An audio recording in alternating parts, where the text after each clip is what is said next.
Hello, brothers and sisters and friends. Thank you for turning to Hot Topics. Today we want to discuss the ministry of reconciliation. We want to talk about race relations from the book that I wrote. And this is my dissertation, and it's published, came out last week. You can go to Barnes & Noble, or you can go anywhere online, any available bookstore, and purchase this book, Racial Reconciliation. And this book is much bigger than race.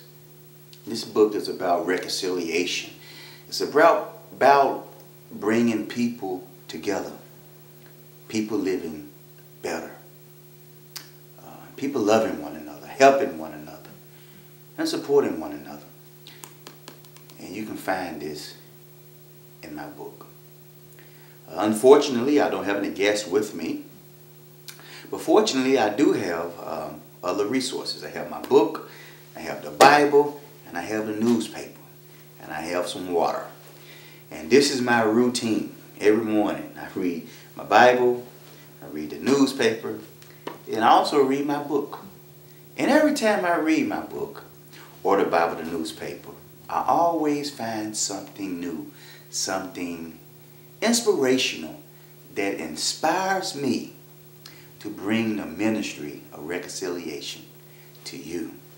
And now I ask that you help me to take the ministry of reconciliation to the whole world. And whenever you talk about reconciliation, you gotta wonder, we're talking about first of all, what is reconciliation? Reconciliation is bringing people together. And if you look at my book, you see a black R and a white R. These are two R's. They confronting, yet they are connecting. And that's a symbolization or metaphor for us in America and across the world. And also, just not only black and white people, but red and yellow and brown people as well. And reconciliation, again, is bringing people together, working together, and living together in peace and in harmony. And also having racial equality. And not only racial equality, but spiritual equality, economical equality, personal equality. You know, a lot of times we need to reconcile with ourselves, and we need to reconcile with God. As a matter of fact, how can we reconcile with our brothers and sisters if we don't reconcile with ourselves? And most of all, if we don't reconcile with God. And let me say, I want to certainly thank my sponsors. I certainly want to thank Van Houston Steel Funeral Home. They've been in business since 1923. The owners are Dr. Charles Steele and Mr. Danny Steele. Make sure that you call them and get some information on their caskets or monuments, on anything regarding that inevitable moment.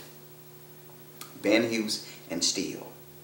And you can get a paper and pen and write the number down, this number down, or this address, and just call, get some information from Van Hughes and Steele. Also, I want you to check out the Washington Insurance Agency, Nationwide. Nationwide is on your side. Brother Mr. Woody Washington, the owner of that. And please, give him a call and get some quotes. And all it takes is 5 minutes, and that 5 minutes will save you a whole lot of money. Very reputable company. I have Nationwide insurance for my home and for my car and life insurance. So call Mr. Woody Washington to get more information regarding insurance. And also, my friend, don't stay in jail, but call Bail Bonds Express, Mr. Edward Giles. And unfortunately, we have problems in America, and people go to jail, and so when that time comes, You want to remember Bail Bonds Express and Mr. Edward Giles, great bail bondsman, and 24 hours, 7 days a week. As a matter of fact, Van Houston Steel hours are 24/7.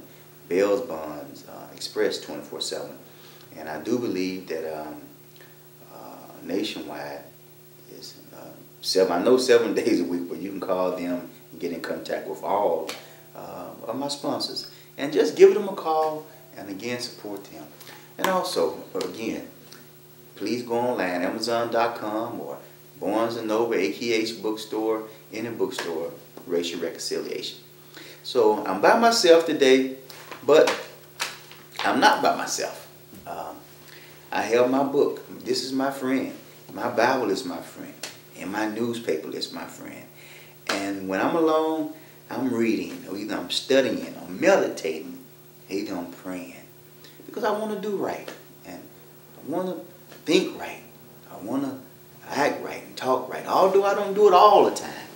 But we have to put information inside our minds and our hearts, and that will keep us from turning wrong or turning left and walking on a straight path. On my book, in my book, on page 21, there's a great quote from Dr. Martin Luther King. It's one of my favorites. I have several quotes of his, and I will be discussing both quotes. But one quote that I want to discuss, page 21, said, men often hate each other. And it was back in the 60s when he wrote this. And so the language was exclusive, but we're going to make it inclusive today.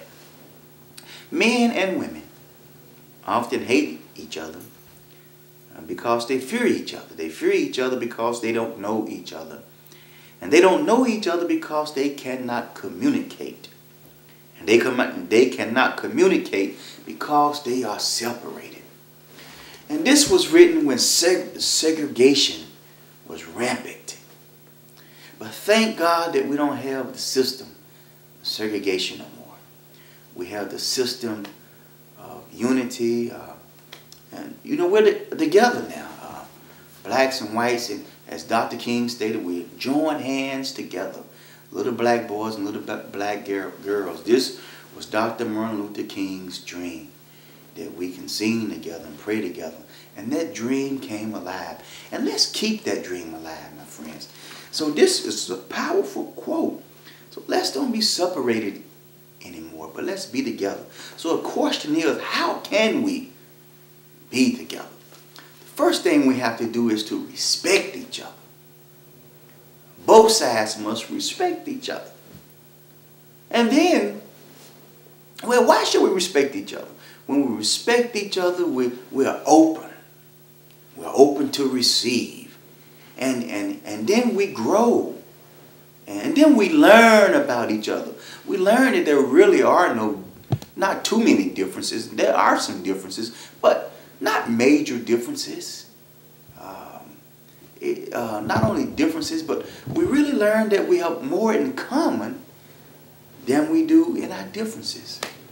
So, you know, and we bring about change when we respect each other. And I have a question that I want to ask you.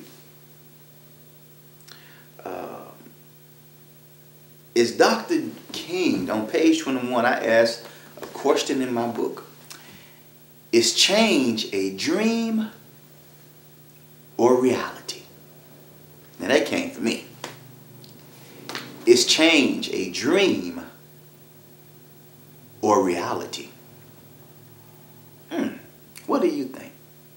Well, to find out what I said, you got to purchase my book. Another question I asked in my book, I asked, can President Obama really bring about change? Can President Obama really bring about change? Maybe, maybe not. But I do know that you and I can. Because change must come from you and me. In most cases, change comes from top down, but when we really want change, it got to come from the bottom up. In other words, Change comes from the inside out. And the Greek word for change means metanoia. That's the Greek word for change. And it means a change of mind, which leads into a change of action. And I was talking to my friends here, the cameramen, and thank God for them. And we were just talking a little bit about some of our past. And a lot of people don't like to talk about their past. But I must confess, I thank God that I changed from my past.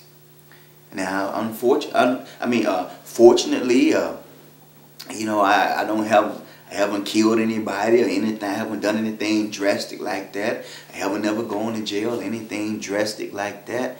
But I will tell you though that I have done some things, such as I have smoked cigarettes a time or two, and I have drunk too many beers a time or two. So I've done the typical things. Even smoked marijuana a time or two back in my college days. Back in my college days.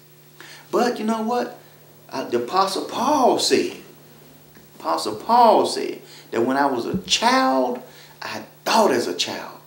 But when I became a man, I put away childish things. And so therefore, I'm so glad that I stopped all that foolishness. Stopped getting drunk and getting wasted.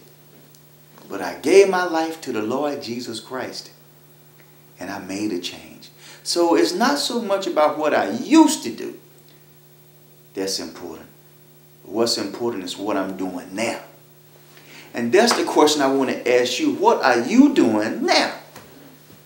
What are you doing for others? What are you doing for somebody who doesn't look like you? Jesus said it's easy to do for somebody that you love. And I must confess, it's hard to do for somebody that doesn't love you.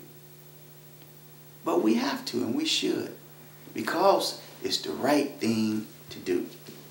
So that's just a little bit about me. I didn't mean to get all into my business, get all personal, because, you know, it's kind of hot. And well, that's the origin of this show, Hot Topics. So, and I think that talking about what I used to do, that's a hot topic.